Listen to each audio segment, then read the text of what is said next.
Hello and welcome to the Out of Bounds Sports Podcast. I'm your host, Corey Harrison. This is a special edition podcast tonight, looking at this Lakers game a little bit closer than I wanted to be. Um, Went into overtime. Right now it's tied up. Right now, Malik Monk hit the clutch three to send this game into overtime. The biggest news: LeBron didn't suit up to play with the team today. He was still dealing with that ankle soreness that he suffered in last game. But I mean, 1-2. The Spurs are 1-2. The Lakers are 1-2, and I just this Laker team is just a different dynamic this year. I mean, you have so many different pieces, so many different pieces that don't really fit the rotation, and it's really difficult to quite put my finger on it. I've been hesitant to hop on and really just dissect this team. It's just really hard for me to put a finger on it, but I mean, they have a lot of talent, but it just doesn't fit. And you look at some of the rotations that Frank Vogel puts to the rotation in the lineup, and it just doesn't make any sense. And I just don't have a lot of answers, for this team. It's really difficult to really pinpoint what the Lakers are missing or what's going on. But right now, AD is leading the team in points. Also, chipping in Russell Westbrook. Both of them have 30 points apiece.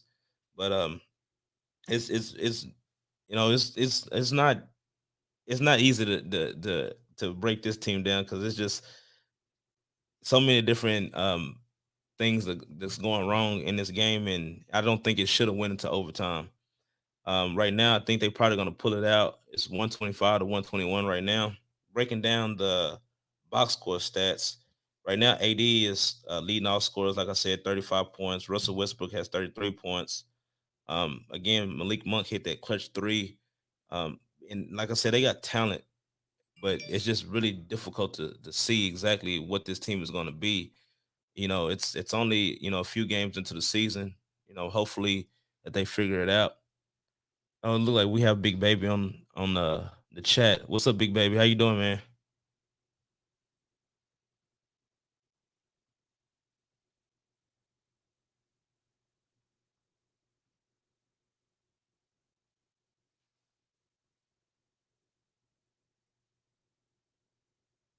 Big Baby, if you want to get online, let me know. I can send you an invite.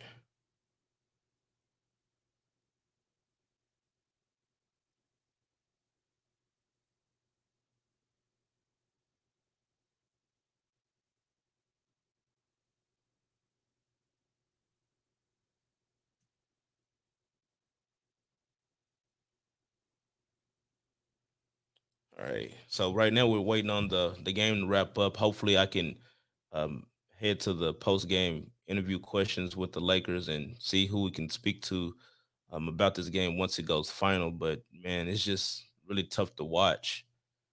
You know, I had a lot of high expectations going into the season, and it's unfortunate that this didn't get off the way I thought it was going to get off. I was really a big fan of the Russell Westbrook pickup, but I mean, it's just hasn't came together like I wanted it to. I mean, you see flashes, but it just hasn't really just broke out just yet. But I think once everyone understands what their role is, once everyone understands what we're looking to accomplish this year, I think that the team will rally together and make a good strong push to the playoffs. And once they get in the playoffs, it's just it's one game at a time. Hopefully we can hoist the trophy again. But man, it's looking ugly to get this season started.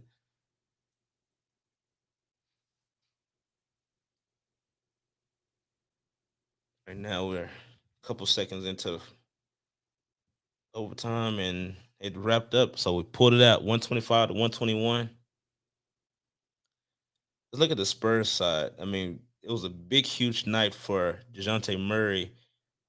He had a triple double in 40 minutes. He had 12 rebounds, 15 assists, and 21 points. And then you had Jakob Pertl. He had 14 rebounds and 27 points. I mean, if you look at the San Antonio Spurs, they traded off DeMar DeRozan to the Chicago Bulls, and he's been playing unbelievably great. They right now they're 4-0. He made a big, huge impact on the Chicago Bulls team. But you see the San Antonio Spurs, they're surrounded by a lot of young talent, and with Greg Popovich still at the helm, I mean, you always have to give them some kind of fighting chance, but they're just not the team that they used to be. Back in the day when the San Antonio Spurs used to torment my Los Angeles Lakers, man, it's just really a different team, and the Lakers are a different team. But I think once everyone understands exactly what the role is and what the mission is, and the way to execute it, and I mean, I can't even quite put my finger on it exactly what they need to do in terms of getting this thing, jump started. And I see that they're being extremely cautious this year. Not really wanting to risk a whole lot. I didn't really when I looked at the game and I saw LeBron go down with the injury. I didn't think it was that serious for him to miss this game, but give the Lakers credit for it. Trying to be cautious in this situation with this season being so young, and we're needing him down the stretch. They decided to go ahead and sit him out, but they didn't really need him. They got the win. We just have to take these wins one game at a time. So currently, right now, the Lakers are sitting at 2-2. You know, just have to take it one game at a time, and it's going to be ugly. It's not going to be pretty. But once the end of the season rolls around and the playoffs rolls around, I mean it's anybody's ball game then. A lot of teams are really surprising me. I mean, I've been looking at some of the NBA games. It's just been really a lot of big surprises. Teams that have struggled for years are now playing really good basketball. I mean, you look at that young Charlotte Hornets team. I mean, they're really fun to watch. I love watching LaMelo Ball handle the ball and get guys involved. I mean, it's just beautiful basketball just watching play because it just seems like he just doesn't really have a care in the world. He's just playing basketball, hooping, and having fun. You look at the NBA with it being a business, and a lot of people, take it as a job and things like that. But when I look at Lamelo Ball play, he just looks like he's just playing basketball with a bunch of his friends and having a lot of fun, having a blast doing it, and it's really enjoy for me to watch when he does play, and I'm able to see some of his games. I mean, obviously I'm in Texas, so it's really hard to watch the Charlotte Hornets play, but when they do play, I'm tuned in and watching. I mean, they got a nice young core group of guys, and I love watching them play. How they push the ball up the floor, the tempo that they run, the space that they're getting. Man, it's just really fun to watch those young guys just hoop, and just having fun with no expectations. They might even make the playoffs this year. I'm rooting for them to get into the playoffs this season. But and another I think talking about the Charlotte team, they also took a game off of the Brooklyn Nets. I mean, obviously they don't have Kyrie, but when you have uh, Kevin Durant and James Harden, I mean, the expectations are still high. I mean, you have two Hall of Fame players, two great players, all time greats on one team. Despite the fact that they don't have Kyrie, I mean, we always look at Kyrie as like the third option. He's never been a third option on any team he's been on. But this just goes to show you how much talent that this team actually has. The team is loaded with talent, but I just think that they are also missing something. And yeah, we can say it's Kyrie, but also they need an elite rim protector, a rim runner, someone that's gonna clog up the paint, someone that's gonna actually get in there and redirect shots, challenge shots at the rim, rebound, things like that. The little things. You mean you can't really trust the fact over a course of a long season like this with KD locking down the middle like that. I mean he's just not equipped to do that. That's not his game, and I don't think that Steve Nash should task KD with such a great task such as that. I mean, you want to make sure that he's in the offense. I mean, KD can play defense, but when he starts getting to those bigger defenders, those bigger bigs and things like that, I mean, it's and they switch everything in the NBA. I mean, you just some of these switches that I see. I mean, it's just really crazy how much the NBA has really evolved and changed over the course of the years and things like that. Different philosophy, different looks that you see. Um, it's a joy to watch. It's good. It's good basketball. And I'm glad that basketball season is back. Been flipping back and forth between basketball and football. Cowboys are doing really well this year. I'm really excited about that. Also, they will be playing a Halloween night on Sunday, I believe, and I think that they play the Minnesota Vikings. Can't wait to catch up and see how they're going to look. Dak Prescott did end up getting injured the last game they played before the bye, but really interested to see how his calf has progressed since he had some rest and things like that. Hopefully, we're able to get some other key pieces back.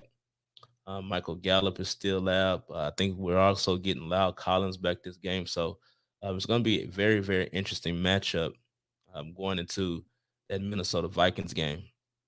But back to this Lakers game. What we're going to do, we're going to try to take a quick break and then we're going to try to see if we can head to the post game podium and see if the Lakers are ready to address the media.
yes, sir. We definitely felt that. You stepped in the starting role tonight, and I want to get right to that three that you got. What did you see in front of you? Did you know how far out you were? How confident were you in how he was out? I think every shot I shoot going in, so super confident, super confident. My teammates confident in me too, so that makes me even more confident. So yeah, they just believe in me. And we got great players, man, and everybody stepped up tonight, and I was just able to knock that one down. It seemed like Russ really was super aggressive as the rest of the we've seen as a Laker. Did you sense anything different in the preparation or in leading up to the game that he would kind of have that switch turned on? No, he's always super locked in as soon as we step in this building, ready to play a basketball game, man. I didn't see anything different. He just had to adjust. Took him a couple games, but I think he's here now and he's gonna continue to be aggressive as he is. But he didn't change anything in his routine. When you find out that LeBron wasn't going to play, I had a heads up this morning and shoot walk through, but I found out when I got to the arena. But I'm always ready, man.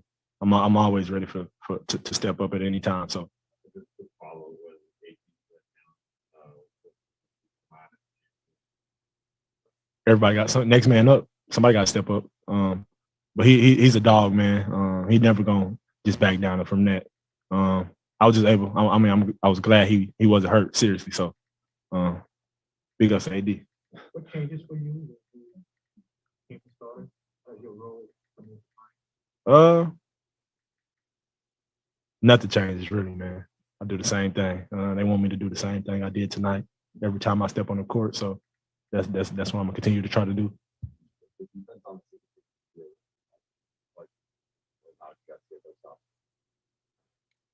All the vets we got, man. We got a lot of vets that been in this situation plenty of times. So they just talked us through everything, talked me through it, talked Austin through it. Us young guys, everybody else was super comfortable. But like I said, it was just the vets talking to us.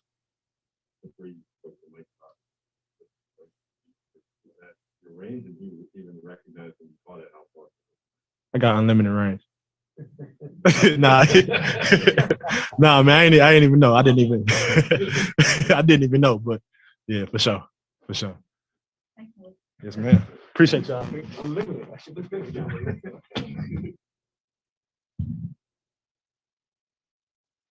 Recording stopped.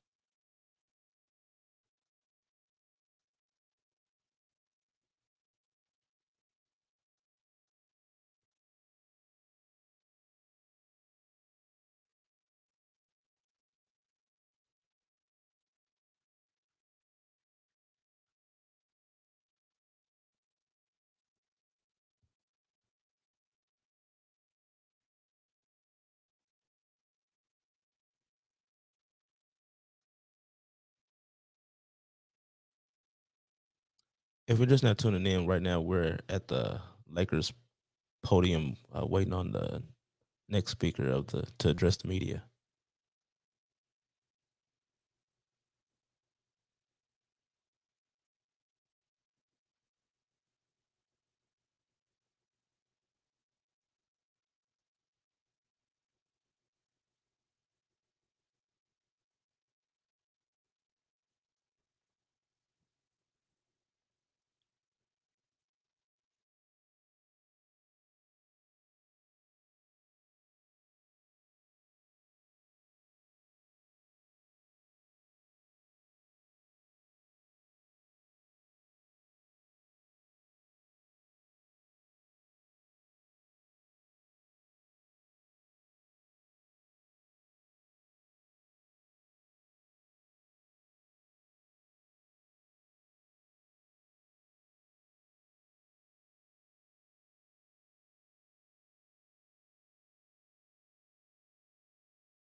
Well, we wait on the Lakers to address the media. Looking at the rest of the NBA, the 76ers took on the Knicks today. The Knicks ended up picking up the win, 112-99. Looking at the Sixers, I mean, at first I was looking at them when with the Ben Simmons situation, and they seemed like that they was going to be okay because it's a talented team. But you could just tell that they actually do miss his defense. I mean, offensively, they're right there. But when it comes to him being 6'10" and such a long point guard, I do feel like they're gonna miss his presence on defense. Um, the Knicks look really good. Don't want to discount them. They look really good. So they end up picking up the win tonight against the 76ers, 112-99. The Warriors took on the Thunder today, and that score wrapped up at 98-106. Warriors took the win. And that one, Steph looked amazing as usual.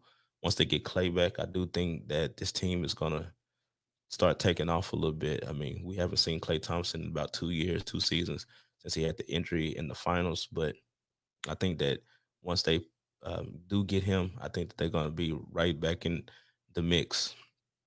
Also, the Mavericks took on the Rockets where they got the win at home against the Rockets. Luka Doncic, I mean, he's still, Luka. He's still an amazing basketball player, very, very talented. I did see that Kristaps Porzingis, also known as the Unicorn, left the ball game with some back soreness. So hopefully he's okay. Um, that's a new team. I mean, a lot of teams retooled this offseason. A lot of teams um, got better. A lot of teams took a step back.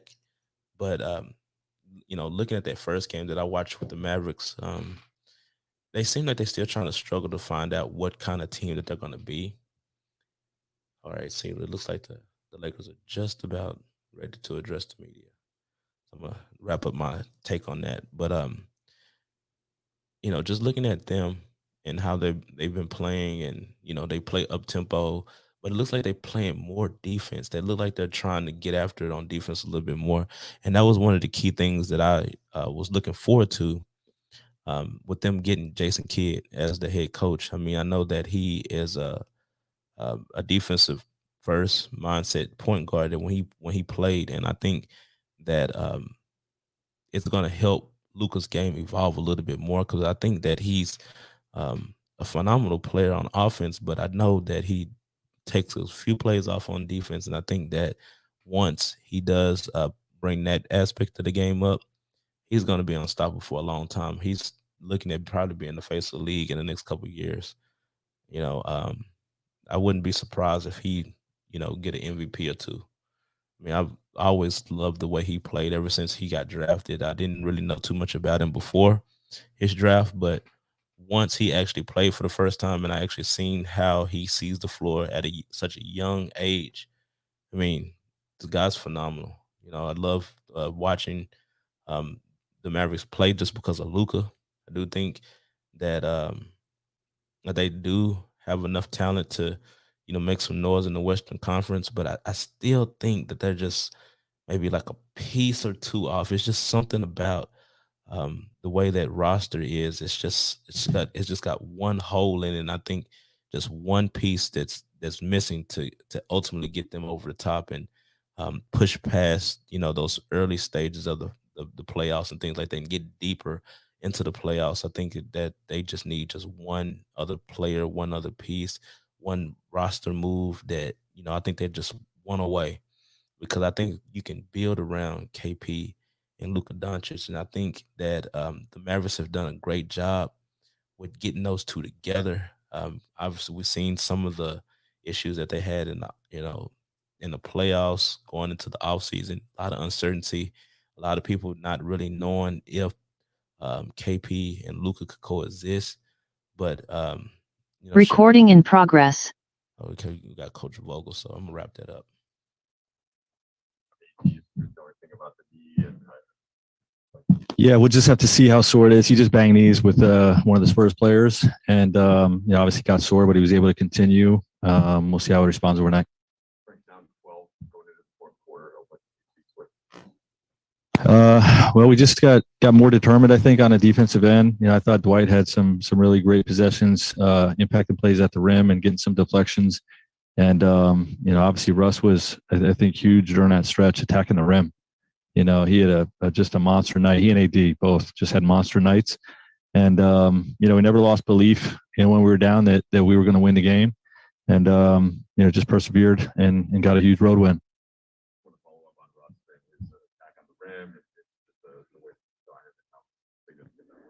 Yeah, it's just every time he's in a Laker uniform with this group, with our system, he just gets a chance to get a little more familiar. And obviously he was terrific, especially down the stretch. 33, 8, and 10, and really orchestrated the offense down the stretch. Had some great plays throughout the game with AD and with our bigs, lobbing the ball to the basket. But really, just I think he slowed down, just a little bit in terms of his paint attacks, and to play 39 minutes with only 3 turnovers is a hell of a night with ball security. So big step for him, and big reason for the win. How do you think, or what do you think about Russ's evening on offense to be maintained against LeBron? No, it'll be maintained. It's just a matter of which guy's attacking. Obviously, those guys are going to share the load throughout the course of the year. One of them will be in when the other is out. And like I said, I think it's just more about each game that he plays in our system. Gets a little more comfortable.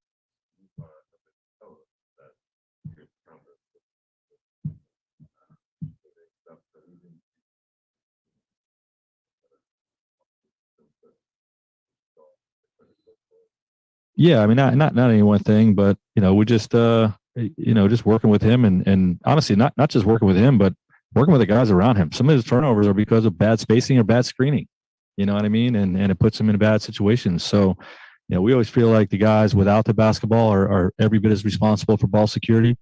And we've been really working the film in terms of getting guys spaced appropriately, getting our screening angles right.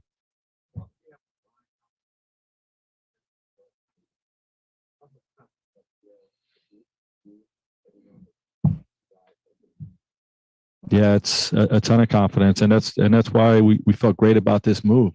Last year we lost Bron and AD for a long stretch, and we didn't have enough to sustain throughout the regular season and to win in the playoffs. And to get a guy like Russ, if one of those guys is down, we have another guy that can put up a monster night like we saw tonight. So, paying early dividends in acquiring Russell.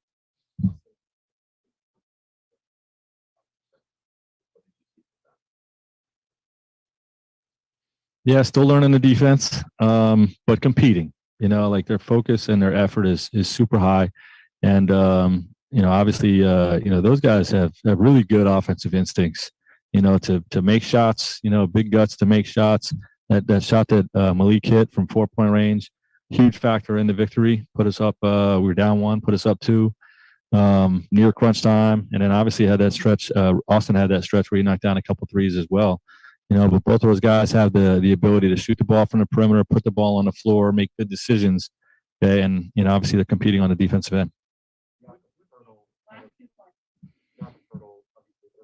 good night on offense, but it seemed like the coverage really struggled to find. Is this something where your loss of all those wing guys and forward, including LeBron, obviously, really hurt on defense?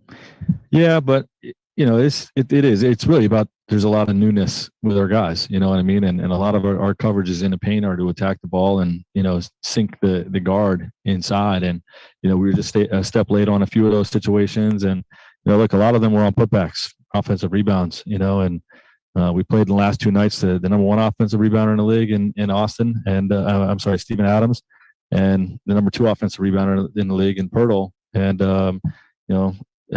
when we're getting every team's best shot, like we're seeing, like we saw tonight from the Spurs, like we saw from the Suns and from Memphis, it's challenging in the moment, but it's definitely going to sharpen us, and it's something we welcome and embrace. And Pirtle putting pressure on us the way he did is going to strengthen our team.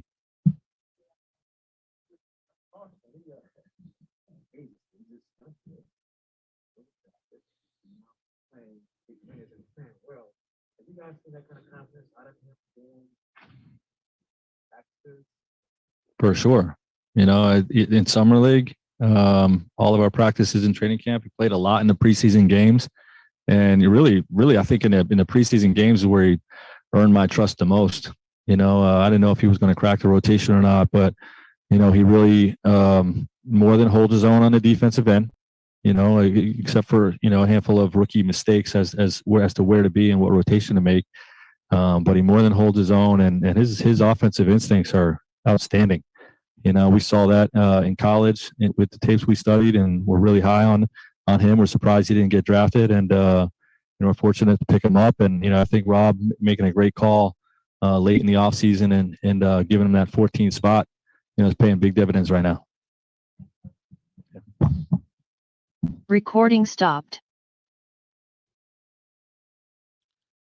So we're joined now with Laker fan favorite, Big Baby Jonathan. How you doing, man?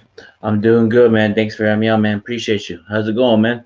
Everything's been going pretty good, man. As you can see, I was on these Lakers Zooms and still involved with the team. And even though they got off to the rocky start, you can see some of the flashes. I mean, you've seen the progression of Russell Westbrook in this the monster game with LeBron out. This is a marathon. This is not gonna look good. The first few games because everybody's trying to still figure out their role, trying to still figure out what the impact that they can make on the team and things like that. We saw in the first game they got punched in the mouth. Second game they got punched in the mouth. Third game you see things start pulling together. They get the win, even though it was against a young Memphis Grizzlies team. They did get the win. So that's 2 wins back to back. So what are your thoughts? What are you thinking about what you've seen so far with this Laker team?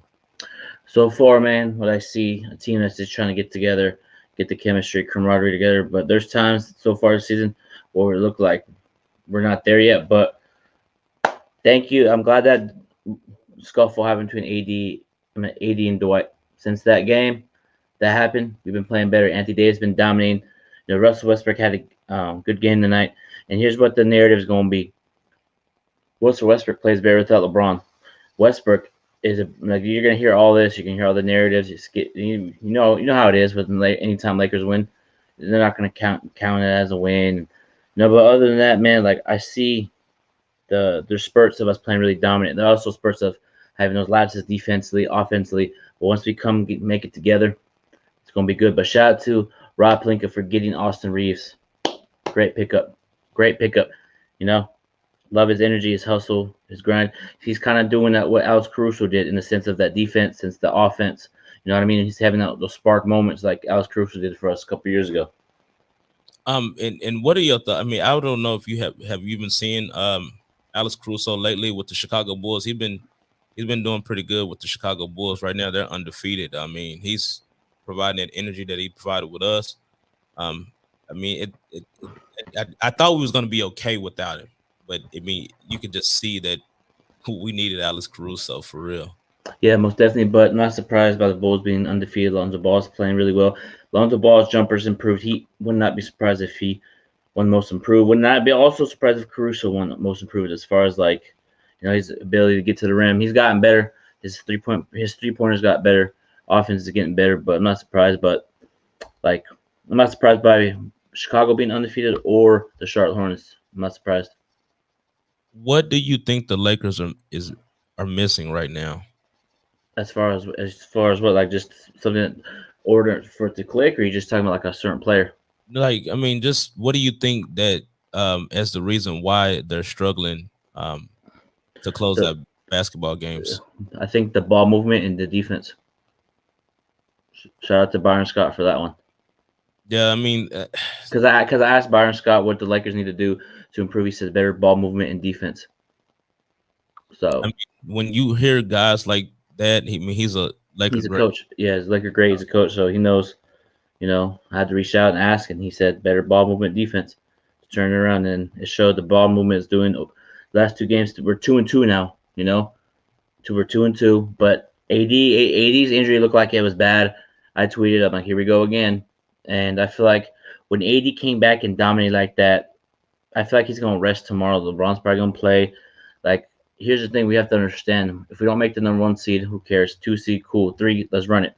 You know, we need to have a healthy AD. If Anthony Davis plays like this with Westbrook, with LeBron, no one's going to beat us. But I know us fans get excited about a win like this. Westbrook play a good game. Let's bounce back tomorrow and do the same thing. I mean, he had a great stat line, man. Just looking Yeah. at his stats, I mean, he didn't turn the ball over at that much. Mm-mm. You know, just let me pull up his stats real quick.